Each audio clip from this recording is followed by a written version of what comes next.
Hello and welcome to Justice. I'm Judge Jeanine Pirro. Thanks for being with us tonight.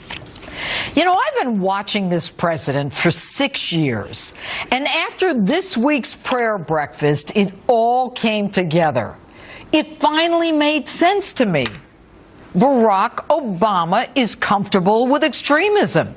He's okay with it. He's nonplussed. It's part of what happens. It explains why he goes golfing within minutes of announcing the beheading of an American.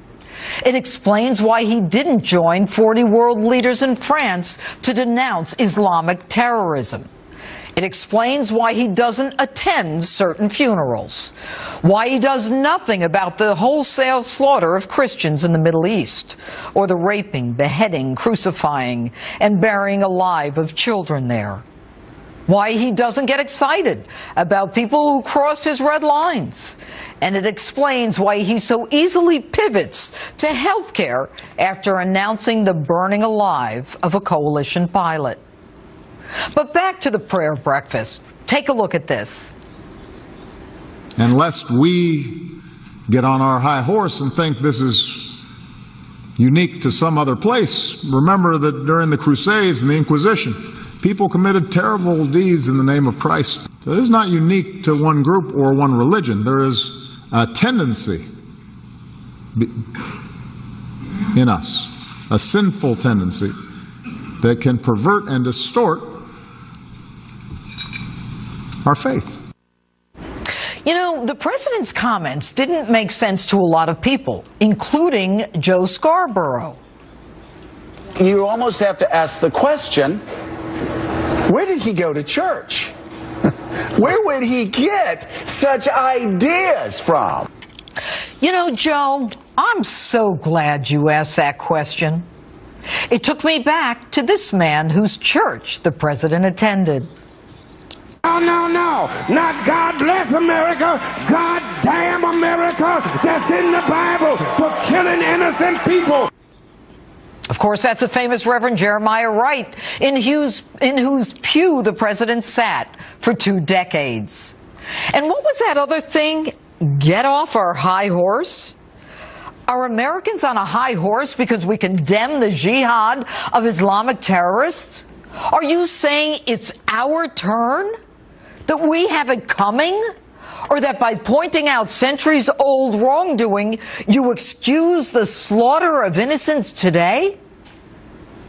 Mr. President, what's most interesting is that with the Crusaders, you so easily identify them as Christians. Why is it so hard for you to identify today's jihadi terrorists as Muslim?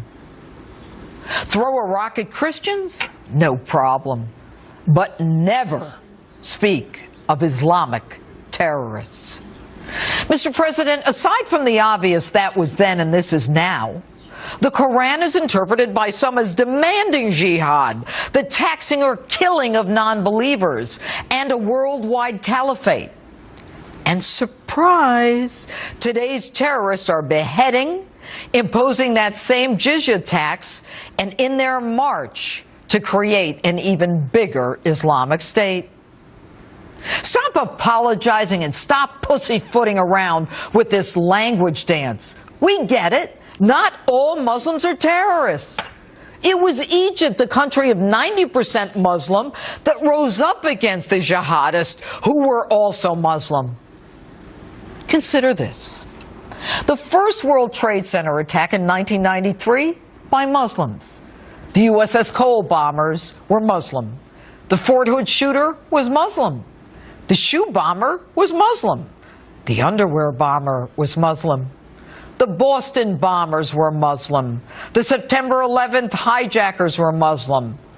Mr. President, please identify what other violence is being committed against Americans in the name of any other religion. Or is it just coincidence?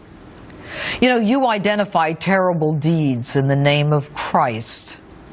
Why not identify terrible deeds in the name of Muhammad, the prophet of Islam? Calling Fort Hood workplace violence is a joke. People can't believe that that's how you categorize it. But then again, Your administration erases words out of reports identifying terrorists as Islamic. Stop defending Islam. Start protecting Americans. Stop saying what Islam doesn't stand for and start saying what you, as our president, intend to do about this. Recent polls suggest that the overwhelming majority of Americans think it's at least somewhat likely Islamic terrorists will launch an attack on U.S. soil soon. But I believe you are so comfortable with extremism that you've lost an understanding of the danger to Americans. You boast a security policy of strategic patience. What are you waiting for? While you wait, they keep winning and Iran gets closer to nuclear enrichment. All the while you open our borders, reduce our military, and criticize Americans and America at the UN and in Cairo. If nothing more, you're consistent. Extremism is just a part of life. But the danger, your nonchalant attitude, puts our entire nation in jeopardy. Just this week, your FBI director said that there were open cases looking into individuals who may be connected to ISIS in virtually every state but Alaska. In any given situation in history, people look to a leader when they are concerned. Your actions, your statements, your personal behavior suggest that none of this is a big deal. Even ISIS sees that Americans seem desensitized to beheadings. And so they move to the almost unimaginable, burning someone alive. Mr. President, Americans are angry and frightened. The impact on us is enormous. For many, the fear is overwhelming. I hate to think that the only solution that we have is to look forward to a real leader in 2016. And God, I hope it won't be too late.